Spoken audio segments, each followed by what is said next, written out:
Welcome back to the channel, you guys. Welcome back to the boat gang. Alright, I got my baby back in order. Alright, yeah, this is like setup number 7,433 on this boat.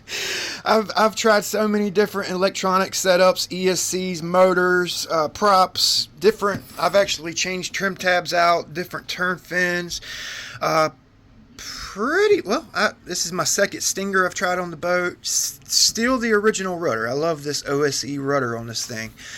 So I'm gonna show you guys what I got under the hood. It's actually just a spur of the moment build. The boat didn't have any electronics in it, like none. This summer I was running the boat with a buddy of mine, and I spun the cable.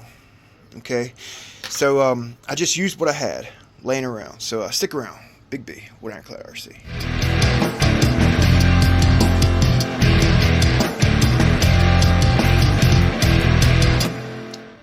So yeah, like I said, this is my freaking baby boy. I love this boat. One of my favorite boats. And it's been sitting out in my shop with no electronics in it. Now, I did have a servo in the boat, and I almost freaking forgot about it. I walked out in the shop to get something. I was like, well, damn, my 35's sitting out there with not doing anything. Like I said, I had run the boat this summer with the boat gang, and I was giving it straight up HELL. Boy, I was going ham, son. And I broke my cable. I actually couldn't find the end of my cable when I broke it. It actually broke. It broke this little short stuffing tube completely in half. Completely in half. When it was at full throttle, it just let loose, broke the stuffing tube, twisted the cable, 0.187 cable. All right, this is actually the original cable that was in the boat. The cable's 3 years old. 3 years old. Original collet, okay? And it was actually like starting to like spin in the collet. So the cable was done, and I was just like running the boat, you know. But yeah, so I broke the cable. I brought it home. I was actually going to make a video of it, replacing my stuffing tube like 6 or 8 months ago. And I noticed that the motor locked up.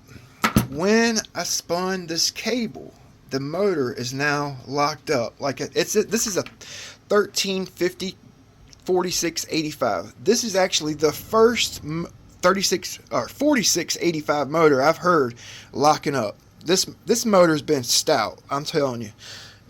Blackjack 42 stock motor for that boat. And I think, like I said, it was at full RPM on 8S when it broke loose. And I think I slung a magnet. So I need to open this up, kind of see what's going on in there. You know what I'm saying? Because it's a good motor. So, of course, I can't use this motor. You guys remember I specifically modified and built this motor mount to accommodate this motor in this boat. You guys remember that? This is just a common, like 40 millimeter rail style motor mount that I had made a little bottom carbon fiber bottom support that just kind of sat up under this larger can motor, you know. And I was trying to find it just now, and I actually ended up taking that support off because this can's smaller, and using the original clamp style ring for the motor mount. But anyway, this is a Leopard Hobby 1730 kV. All right, 4092. Okay, I have not run this motor in this boat yet. I have not run that motor with a FLYCOLOR 150. Okay.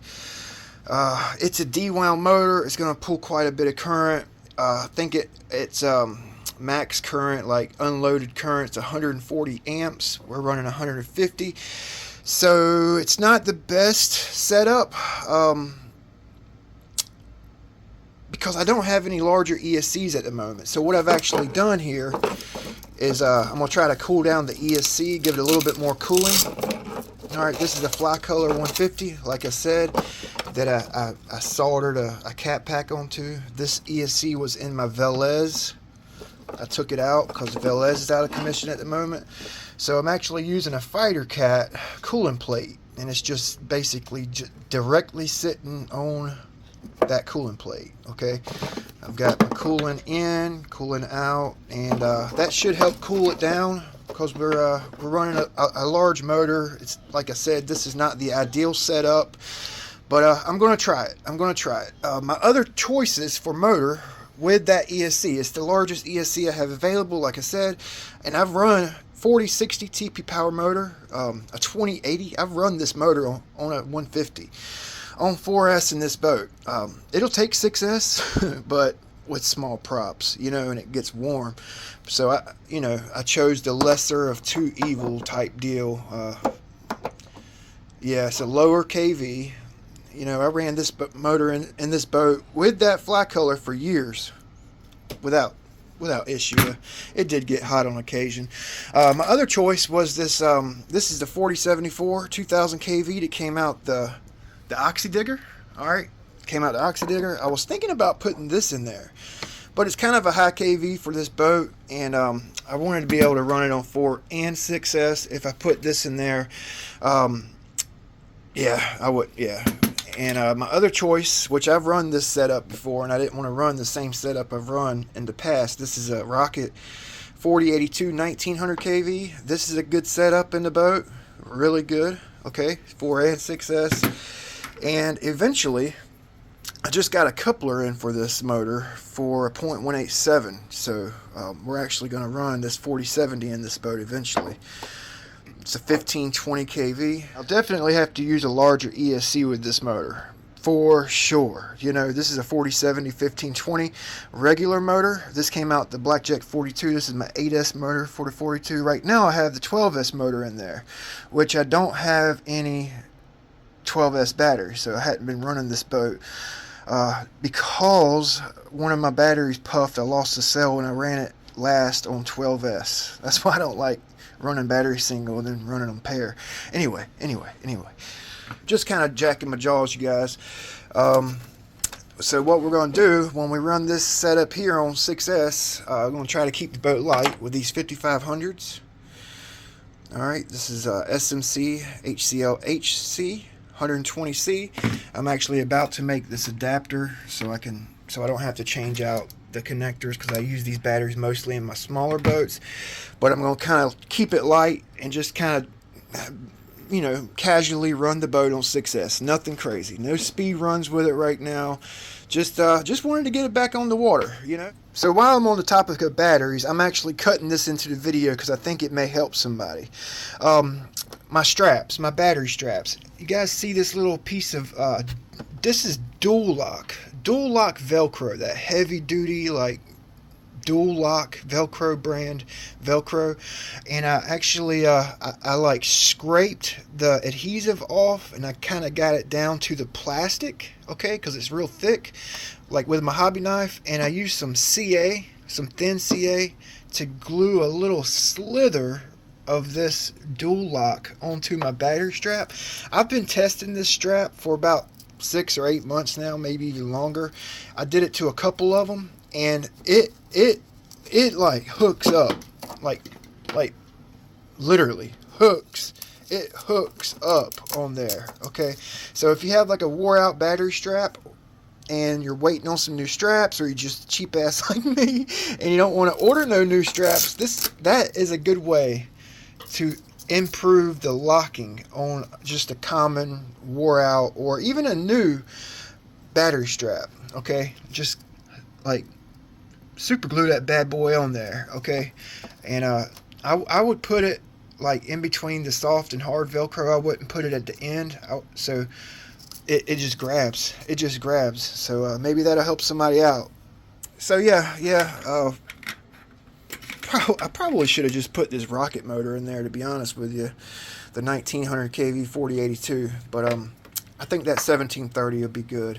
The last time I ran that 1730, I had it in my Dominator, okay, and I was getting in the 70s with it with the XLX2. No, I wasn't even running the X. Yeah, I was running the XLX2, and I was getting into like 70s with this motor in the Dominator. The last time I ran it, I didn't even video it. Well, I did, but I wrecked my Dominator, and it almost sank. And I really didn't get it in the frame. The boat was like at the top of the screen, and I didn't get none of it on camera. But I got my PB with the Dominator on with this motor on 8S. It was 87 miles an hour on 8S, but I flipped the boat. It was a bad crash. I actually had to like walk out in that gator infested water to get my Dominator out, and the boat was full of water, so I've actually went through this motor, cleaned it all up, and it should be good to go. That motor will take 8S, and it's some kind of a badass, but like just for one run here or there, you know. Yeah, it was crazy. That thing just took off like a damn rocket, boy. So this boat's got a lot of damage to it. Just noticed this last night, and I put some epoxy in there with some Cabasil thickened up just to get started on it. I'm just trying to fill in those little gel coat chips.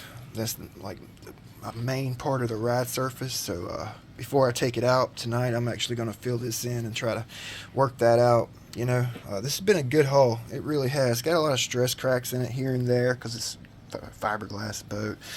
But my first run, we're going to run this Oxdene stainless steel prop. This is a 4514. Okay, so I'm going to go ahead and spool it up for you guys. I'm just going to make sure the boat's ready for its run tomorrow because I'm going to go to the pond. And I was sitting here talking to you guys, and I noticed that my motor cooling is backwards. I have my in going to the front of the motor, and my out is at the back of the motor. So I usually, well, you should always have your in going to the back of the can, so the can fills up with water, and then the highest point on your motor can is the out. Just makes it more efficient when it's cooling. I use little slithers of silicone cooling line, just cut into slithers and like stretched over my cooling line. It's basically better than a zip tie. It looks better in my opinion too.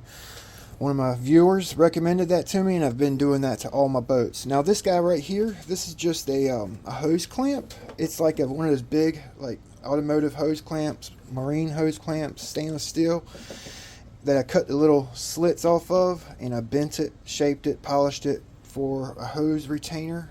Thingiverse has a file you can 3D print these 8mm hose clamp to kind of organize your cooling line. So I may actually go this route because I've got a few of them, so it looks pretty clean, which I've been using this for 3 or 4 years, so I may just keep it. Anyway, let's go ahead and spool it up. I got the 7600 HCL-HP from SMC's in here. Probably, well, I might run these in the boat. They're heavy, but they should be perfect for this thing. I got it greased up last night, so let's just see how it sounds here. Because I didn't have the stinger on here. I did have the stuffing tube in, so I had to bolt the stinger on, put some silicone in there to, you know, make everything watertight. It was bare hull last night, and I went to town on this thing. I finished it up in like 3 hours, for real. I did all that work in 3 hours. Oh man, I was a madman on a mission, boy. So this is 6S. That motor sounds pretty good. That old 4-year-old coupler right there, Octura coupler, 5 to 0.187, sounds good. I used the cable out of my Velez. It was a HD OSE cable that I used, and I used the speed control, like I said, out the Velez. So I got to get that Velez back on the water. I hadn't ran it in a while. Sounds good. Got all my endpoints set. Everything's ready to roll. Like I said, I got to make an adapter. I know a lot of you guys give me hell for running these adapters, but sometimes you just don't want to put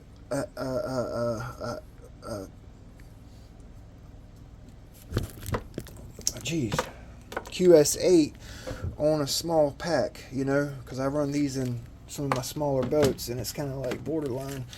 But yeah, I got to make that. So I'm going to let you guys go. Just wanted to kind of jack my jaws a little bit, get a video out for you guys. I hope the boat gang's doing good. Hope you guys are able to run your boats. If not, I hope you're working on your boats. And if you are, let us know what you're working on. We'll see you guys next time. Thanks for watching. I have an afterthought here.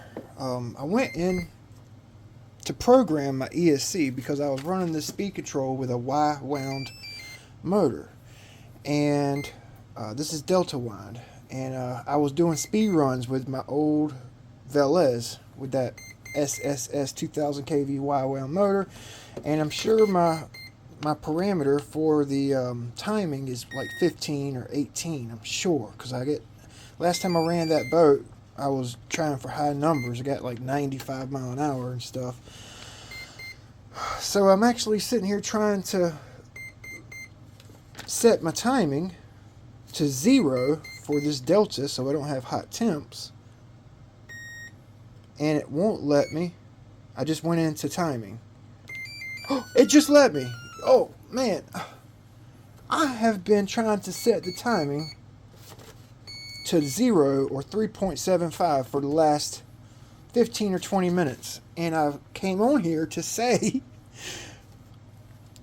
I don't know what the boat's going to do the next time I run it because I can't change the timing. You know, I thought that maybe the ESC was not. I don't know. I just thought something was wrong with it. It just let me change the timing. Well, damn. It's on 3.75 if I'm not mistaken. I'll have to rewatch the video, but I can deal with that. 3.75 on a D-wind, that'll work. That'll freaking work. If it starts to get warm. Which, you know, if I'm not planning on running it hard. If it starts to get warm, I'll probably put it on 0. But always remember to set the timing on your boat, especially if you pulled an ESC out of one boat, you were running a Delta or a Y, and you put it in a different boat, and the motor wind is different. Always remember to put your timing on the correct timing. Delta is 0 to like 7.5 if I'm not mistaken, and Y wound is 7.5, or I guess 5 to 15, 5 to 18. But you know, Delta is lower timing, Y is higher timing. Okay, and it will create more heat in the ESC or the motor, depending on what wind and what timing you got going on in that boat at any particular time. So, oh man, I'm stoked. I got the timing set. Jeez, I sat here and I recalibrated my ESC several times, and I was like looking around at my throttle, like I didn't think my throttle was going all the way to its like 0 position or something, you know, like I don't know, but because I've dropped this thing in water, salt water. Anyway, we'll see you guys next time. Hopefully I can get this bad boy out in the water. Thanks for sitting through a long video again. Boat Gang for life.